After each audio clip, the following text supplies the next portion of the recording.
लेकिन भावनाओं, श्रद्धा, आस्था और विश्वास का समागम है।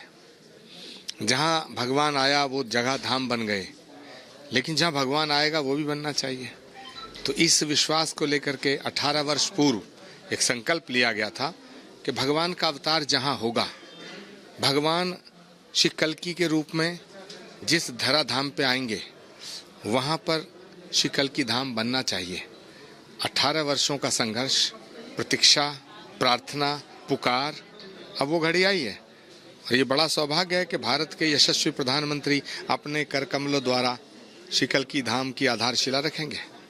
आचार्य, आपने जिक्र किया 18 वर्षों का संघर्ष, क्या राजनीतिक पचड़े इसकी बहुत मुख्य वजह थे जो आपके संकल्प को पूरा होने में इतना वक्त लग गया? चाहे मंदिर राम का हो या कल्की का हो, अच्छे कर्म जब करोगे तो बाधा आती है। जब रामायण लिखी गई तब भी बाधाएं आई, जब त्रेता युग था, सतयुग था, तब भी कुछ आसुरी शक्तियां थीं जो ऋषि मुनि महात्माओं को यज्ञ हवन करने से रोकती थीं। ये आसुरी शक्तियां हर जगह रहती हैं, हर समय रहती हैं, लेकिन भगवान का काम कोई नहीं रोक सकता।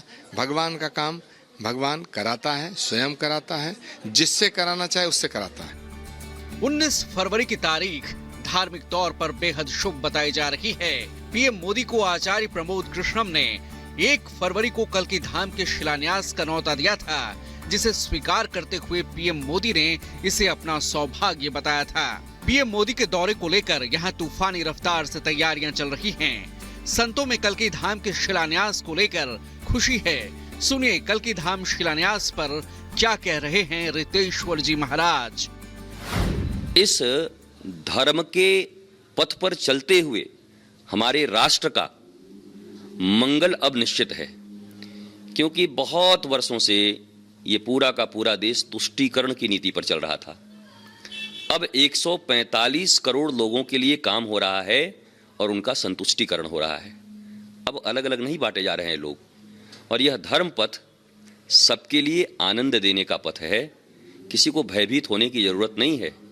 भारत विश्व गुरु रहा था, और जब विश्व गुरु था तो सभी दुनिया के देशों में आनंद, आह्लाद और शांति थी। भारतीय धर्म के विकास से, भारतीय संस्कृति के विकास से आज जो पूरे विश्व में युद्ध, अपराध है और जितनी भी आप विडंबनाएं देख रहे हैं, इसी संस्कृति के बीज में छिपा हुआ है कि जब हम वसुधैव कुटुंबकम कह के हर जगह शांति, स्वस्ति और आनंद ला सकते हैं।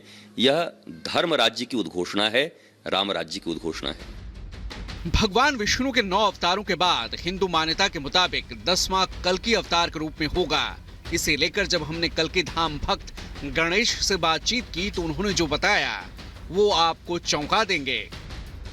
माँ वैष्णो देवी जो त्रिकुट पर्वत पर तपस्या कर रही हैं, तप कर रही हैं, वो भगवान श्री कल्की के लिए कर रही हैं। और जब भगवान का दशम अवतार कलयुग में संभल नामक स्थान पर श्री कल्की के रूप में होगा तो माँ वैष्णो देवी माँ लक्ष्मी, महाकाली और महासरस्वती के रूप से प्रकट होकर पद्मा के रूप में भगवान श्री कल्की का वर्णन करेंगी और संभल आएंगी। क्योंकि जब भगवान राम का अवतार हुआ था तो माँ गई थी उनके पास और उनसे कहा था कि मैं आपको पति के रूप में प्राप्त करना चाहती हूँ। तो मर्यादा पुरुषोत्तम भगवान श्री राम ने कहा था कि मैं इस समय एक पत्नी के व्रत में हूं और जब कलयुग में संभल नामक स्थान पर अवतार लूंगा तब आपका वर्णन करूंगा। मतलब भगवान कल्की के अवतार का इंतजार क्या आम क्या खास, बल्कि त्रिकुटा पर्वत में विराजमान माता वैष्णो देवी भी कर रही हैं। अब सबकी निगाहें आज पीएम मोदी के हाथों कल्की धाम के शिलान्यास पर टिकी हैं। Bureau report, Republic Bharat.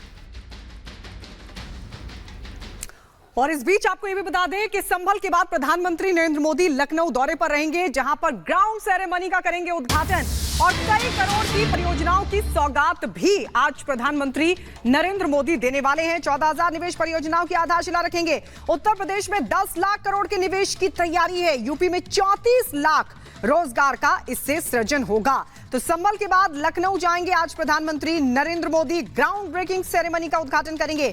14,000 निवेश परियोजनाओं की आधारशिला रखने वाले हैं। यूपी में 10 लाख करोड़ के निवेश की तैयारी है और आपको बता दें कि इससे उत्तर प्रदेश में 34 लाख रोजगार का सृजन होगा। तो प्रधानमंत्री नरेंद्र मोदी का आज लखनऊ दौरा है। इंदिरा गांधी प्रतिष्ठान में 3 दिवसीय ग्राउंड ब्रेकिंग सेरेमनी का उद्घाटन करेंगे प्रधानमंत्री नरेंद्र मोदी। प्रधानमंत्री नरेंद्र मोदी आज इंदिरा गांधी प्रतिष्ठान में 3 दिवसीय ग्राउंड ब्रेकिंग सेरेमनी का उद्घाटन करेंगे।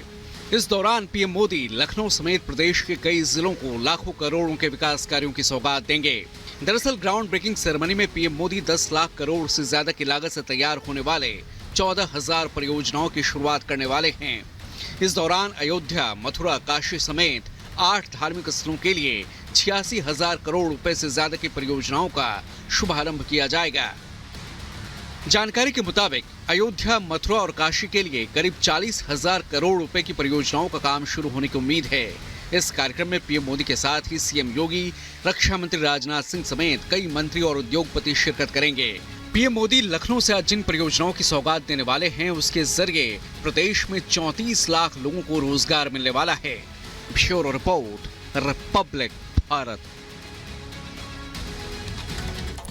और भारत आज से अंतर्राष्ट्रीय नौसेना युद्ध अभ्यास की मेजबानी करने वाला है, लेकिन उससे पहले नेवी चीफ ने एक बड़ा ऐलान कर दिया है। क्या है वो बड़ा ऐलान, इस रिपोर्ट में दिखाते हैं आपको।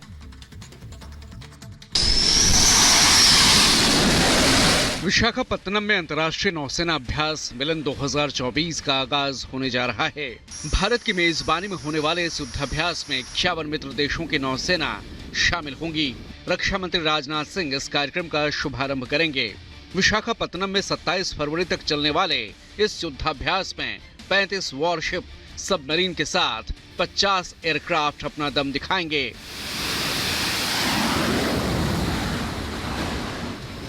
इससे पहले navy chief admiral R Harikumar ने कहा कि भारत की सरजमी पर गलत निगाह रखने वालों पर अब और पैनी नजर रहेगी।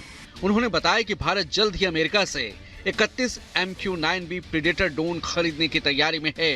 आपको बता दें कि इस अंतर्राष्ट्रीय नौसेना अभ्यास की शुरुआत साल 1995 में 4 देशों के साथ हुई थी, जो अब 50 के पार पहुंच चुकी है। Bureau report, Republic Bharat.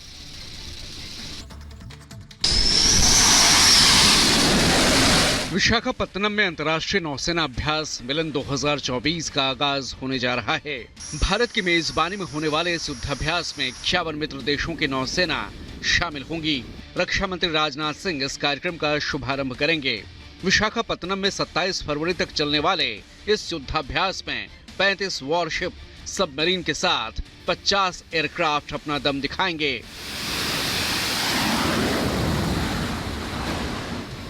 इससे पहले navy chief admiral R Harikumar ने कहा कि भारत की सरजमी पर गलत निगाह रखने वालों पर अब और पैनी नजर रहेगी। उन्होंने बताया कि भारत जल्द ही अमेरिका से 31 MQ-9B प्रीडेटर ड्रोन खरीदने की तैयारी में है। आपको बता दें कि इस अंतर्राष्ट्रीय नौसेना अभ्यास की शुरुआत साल 1995 में 4 देशों के साथ हुई थी, जो अब 50 के पार पहुंच चुकी है। Bureau report, Republic Bharat.